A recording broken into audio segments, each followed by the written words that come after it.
اگر رات میں روتی ہیں تو دن میں نہ روئیں، ہمارے آرام میں خلل پڑ رہا ہے۔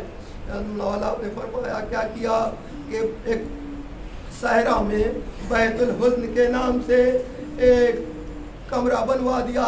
شہزادی دن میں چلی جاتی تھی، وہیں پر جا کر کے اپنے ماں باپ کی صف ماتم بچھاتی تھی، آئے بابا بابا کو یاد کر کے روتی تھی، مگر دنیا والوں سے دیکھا نہ گیا۔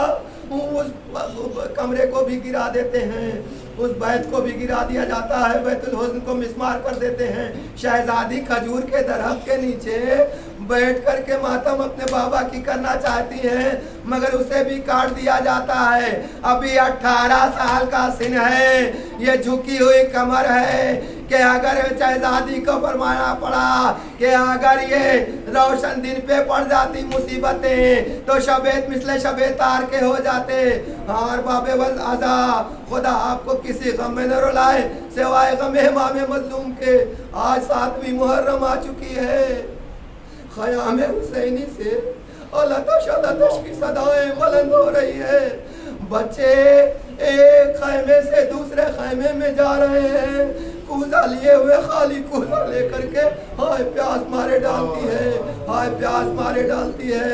یہاں تک کہ وہ تاریخ بھی آ جاتی ہے جب دشمن چاہتا تھا کہ حملہ کرے، حملہ آور ہونا چاہتا تھا، مگر میرے اور آپ کے امام نے کہا بھیا عباس جاؤ ان ملائن سے کہو کہ ہمیں ایک شب کی مہلت دے تاکہ ہم دل بھر کے اپنے معبود حقیقی کی عبادت کر لیں۔ عبادت جی بھر کے کر لینا چاہتے ہیں۔ ایک مرتبہ ایک ملعون نے کہا اے حسین ایک شب کی مہلت لے لو، مگر تو خدا نعوذ باللہ تمہاری عبادت قبول ہونے والی نہیں ہے۔ جناب عباس کو غیظ آیا مگر امام نے روکا۔ میں کہوں گا کہ یہ امام ایک شب کی مہلت نہیں مانگ رہے تھے بلکہ ایک شب کی مہلت ان ملائن کو دے رہے تھے، کہہ رہے تھے کہ دیکھو اب بھی سے سمجھ لو۔ اتمام حجت کرنا چاہتے تھے کہ شاید ان کو سمجھ میں آ جائے، اب سے باز آ جائیں، مگر یہ باز نہیں آئے۔ صبح عاشور نمودار ہوئی، ایک مرتبہ اذان گلدستہ اذان پہ جناب علی اکبر گئے، اذان دی، اذان کی آواز گونجی، عطا کا فضا میں تہلکا مچا، گریہ زاری کی آوازیں آنے لگیں۔ لشکر کفر میں بھی یہ ہونے لگا کہ رسول اسلام کی آواز کیسے گونج رہی ہے۔ میں کہوں گا ابھی یہ صبح کی نماز ختم ہوئی تھی کہ مورے سعد ملعون نکلے پسر سعد ملعون نکل کے کہتا ہے لشکر والو گواہ رہنا کہ دیکھو میں پہلا تیر چھوڑ رہا ہوں حسین کی طرف، ادھر پہلا تیر رہا کرنا تھا کہ کمانیں چمکنے لگی، تیروں کے مہ برسنے لگے، نہ جانے کتنے افراد تیروں کی بارش کے شہادت کے درجے پر فائز ہو گئے۔ ایک مرتبہ جب تمام اصحاب شہید ہو جاتے ہیں، اب کوئی نہیں رہتا، ایک مرتبہ عزیز و اقربا کی باری آتی ہے، بنی ہاشم کے جوان جانے لگتے ہیں، کبھی اون محمد جاتے ہیں جا کر کے جنگ کرتے ہیں، کبھی قاسم جاتے ہیں جا کر کے جنگ کرتے ہیں۔ ہاں باب اعزاز جناب قاسم کے آج کی تاریخ منسوب ہے۔ کون قاسم؟ وہی قاسم جو بڑے بھائی حسن کی نشانی ہے۔ ایک مرتبہ جب وقت آ جاتا ہے جناب قاسم آتے ہیں، اے چچا آپ مجھے مرنے کی اجازت دے دیجئے، مجھے بھی جنگ کی اجازت دیجئے۔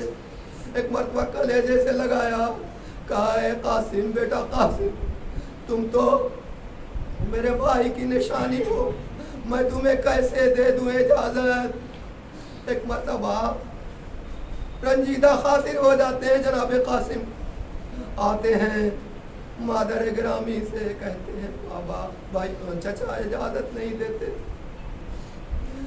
اور باب ایک مرتبہ جناب قاسم ملول بیٹھے ہیں، جناب ان کی مادر قاسم کو یاد آیا، کہا کہ اے بیٹا جب وقت آخر تھا تو تیرے بابا نے تیرے بازو پہ ایک تعویذ باندھا تھا، کہا تھا کہ جب وقت مصیبت آ جائے، کوئی برا وقت پڑ جائے تو اس تعویذ کو کھول کر کے دیکھ لینا۔